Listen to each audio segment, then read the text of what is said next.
Večer, dragi gosti, dobrodošli u likovnu galeriju Gradskog muzeja Križevci, odnosno u naš prekrasan Atri. Dobrodošli na predzadnju izložbu petog križevačkog likovnog ljeta koje smo ovaj mjesec odradili u ovim prostorima i u likovnoj galeriji i u Atriju. I ja se zahvaljujem svim križevčankama i križevčanima koji su sudjelovali i ove godine, ali i prethodnih godina u našem programu i uljepšali nam naše ljeto.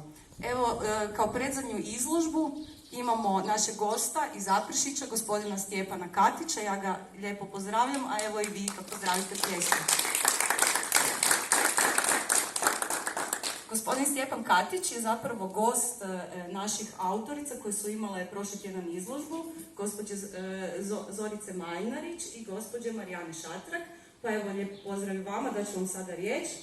Pozdravljam i Pjera našeg križevačkog, a i gospodina Roka, predsjednika Hrvatskog katoličkog društva. Evo, lijepi pozdrav i baš mi je drago da imamo goste iz Zagreba i ja prepuštam riječ našim damama koje su ugostile gospodina Stjepana. A što se tiče izložbe koja vas gore očekuje, to je jedna prava ljetna izložba, jedna ljetna poslastica, zato što imate jedno ljetno svitanje, baš je ovako srpanj, mjesec srpanj kao da je na vašim slikama, jel da?